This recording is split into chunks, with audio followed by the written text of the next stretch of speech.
There's another way of living on this planet, another way of being, another way of thinking. Change your minds, you guys. Everyone has to do everything they can to make sure they are on the right side of history. Right side of history. Now go! Je suis Chloé Cohen et vous écoutez Nouveau Modèle. Aujourd'hui, c'est l'heure des bonnes nouvelles. Des bonnes nouvelles repérées dans la presse ou sur les réseaux sociaux et résumées dans un format court et positif. Quelques minutes pour faire le plein d'énergie, d'inspiration et de motivation. L'action reste la meilleure façon de construire le monde de demain. Nous pouvons changer les choses ensemble, mais pour ça, il faut savoir que c'est possible et que des solutions existent.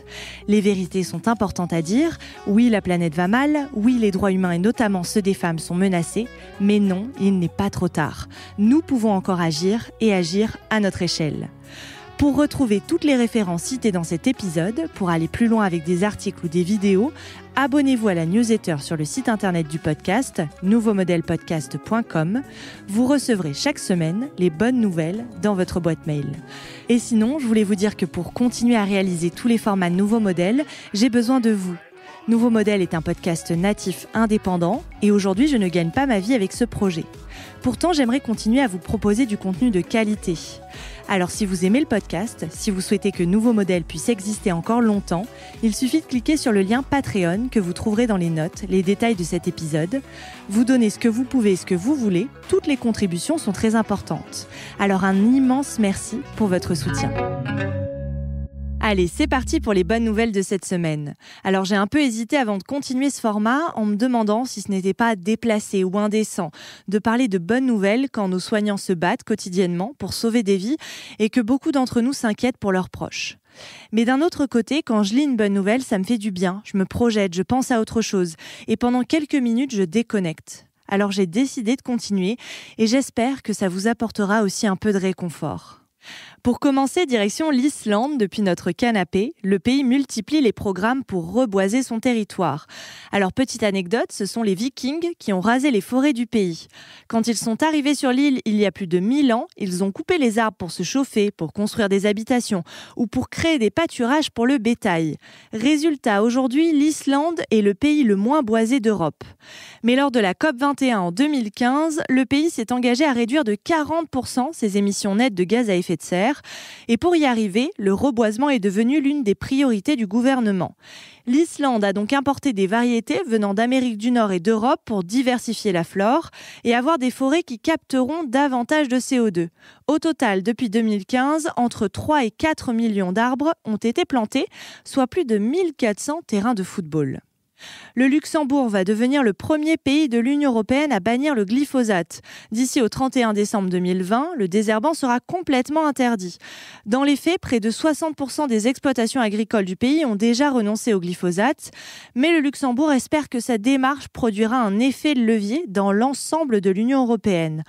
En France, l'utilisation de glyphosate est interdite dans les espaces publics depuis janvier 2017 et la vente aux particuliers l'est depuis début 2019, mais il reste autorisé pour les agriculteurs.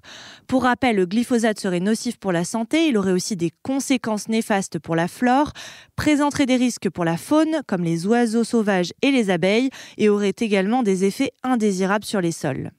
En Australie, des koalas qui avaient été sauvés des incendies retrouvent enfin la liberté. Ils sont progressivement relâchés dans la nature par les vétérinaires de l'ONG Science for Wildlife. Cette opération est possible aujourd'hui car les feux de forêt en Australie sont presque tous éteints. Une autre bonne nouvelle pour les animaux, le nombre de rhinocéros noirs est en hausse. La population de cette espèce menacée d'extinction augmente progressivement depuis plusieurs années grâce au durcissement des lois des pays africains contre la chasse et le braconnage.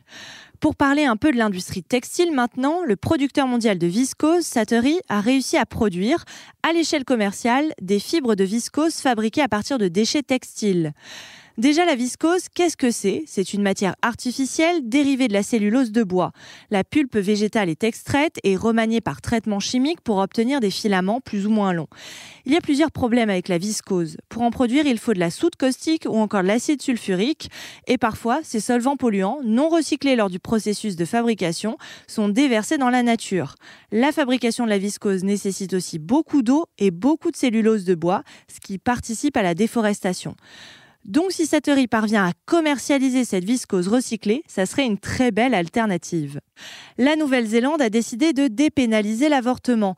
L'interruption volontaire de grossesse était jusque-là considérée comme un délit passible de 14 ans d'emprisonnement en vertu d'une loi datant de 1961. C'est désormais terminé. Les avortements seront maintenant considérés comme une question médicale et ça, c'est une sacrée bonne nouvelle. Diana Zurco devient la première présentatrice télé transgenre en Argentine. Âgée de 40 ans, la journaliste vient d'être promue co-présentatrice du journal télévisé sur une chaîne publique. C'est une belle victoire pour l'égalité et on espère que ça fera bouger les mentalités. Et pour finir, la BD Les Culottés de Pénélope Bagieux a été adaptée en dessin animé. La série est composée de 30 épisodes. Alors guerrière apache, sirène hollywoodienne, impératrice, rockstar, exploratrice, astronaute. Chaque épisode dresse le portrait de ces héroïnes, souvent méconnues, mais qui à leur façon, par leur entêtement, leur force de caractère, ont vaincu les préjugés, ont fait voler en éclats les barrières et ont fait progresser la cause des femmes. Vous pouvez visionner les épisodes en replay sur le site de France Télé et vous trouverez aussi le lien dans la newsletter qui accompagne ces bonnes nouvelles. Voilà, c'est terminé pour cette semaine et n'oubliez pas, vous pouvez m'envoyer des notes vocales pour partager avec moi vos réflexions sur le confinement. Racontez-moi comment vous vivez cette situation, comment vous imaginez le monde après cette crise sanitaire. Allons-nous ralentir et changer notre façon de consommer, réinventer une façon de vivre, laisser libre cours à votre imagination. Vous pouvez m'envoyer tout ça sur nouveaumodèle.podcast@gmail.com. Je vous dis à la semaine prochaine pour une autre série de bonnes nouvelles.